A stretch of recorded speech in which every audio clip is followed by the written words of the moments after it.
Então nós vamos falar um pouquinho de DPOC. DPOC está dentro aí da parte de fisiologia respiratória, beleza? Então vamos lá.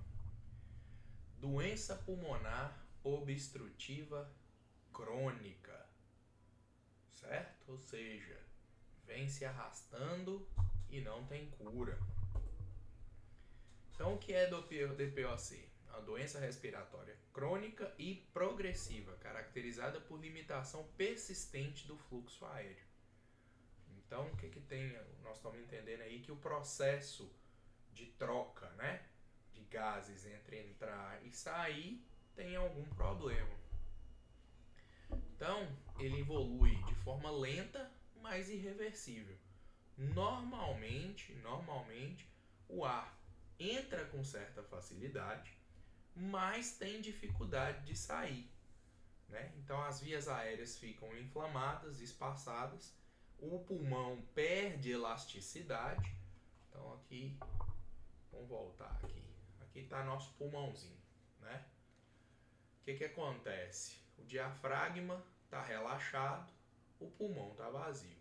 Quando o diafragma puxa, o pulmão enche de ar. Quando eu solto o diafragma, se o pulmão aqui não tem elasticidade suficiente, ele libera parte do ar logo no começo, mas o restante não vai, porque ele não tem força para acabar de expulsar o ar, ele está com pouca elasticidade, certo? Então o diafragma vai, volta, mas o pulmão não tem elasticidade.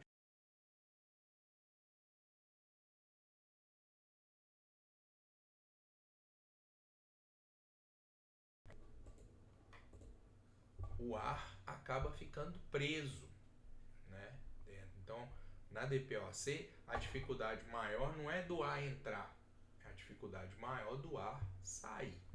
90% dos casos de DPOC é por conta do cigarro, né? Mas pode ser por outros fatores, trabalho em mina, por exemplo, muito poeira, poluição, entre outras coisas. Mas 90% dos casos é por conta do cigarro.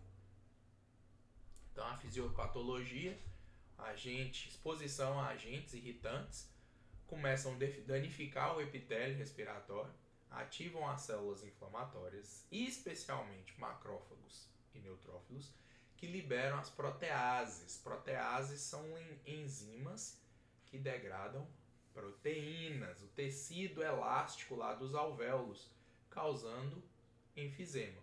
Paralelamente, pode ocorrer uma hipersecreção de muco, e aí essa mucosa, né, do lado de cá a gente consegue ver aqui a questão da enfisema, ou essa hipersecreção de muco, que causa a bronquite crônica.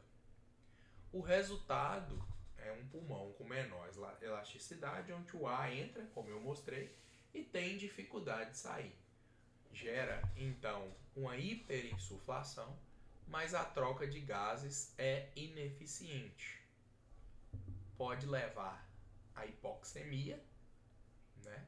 E em casos graves, a hipercapnia, que é um excesso, um acúmulo de CO2 no sangue. Entre a enfisema e a bronquite, nós temos aí características diferentes. A principal alteração na enfisema é a destruição dos alvéolos. Na bronquite é a inflamação dos brônquios, né, que causa aquele catarro, quando eu mostrei lá naquela imagem.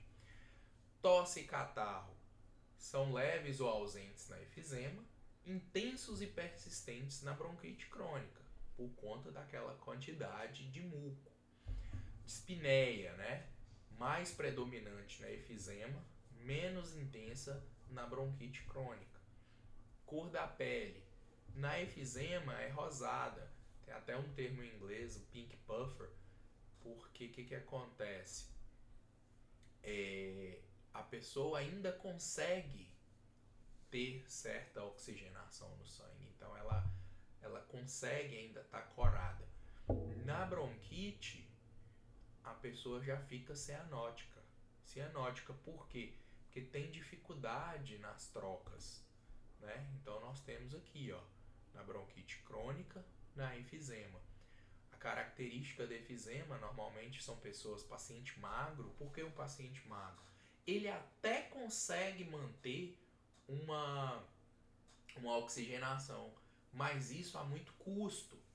Ele usa muito os músculos acessórios para conseguir expulsar esse ar que fica preso, que o pulmão não dá conta de expulsar, né? Então ele acaba aí utilizando, gastando muita energia a um custo muito alto e acaba então tem a característica de ser um paciente magro. O tórax em barril por conta do ar que está preso ali, né?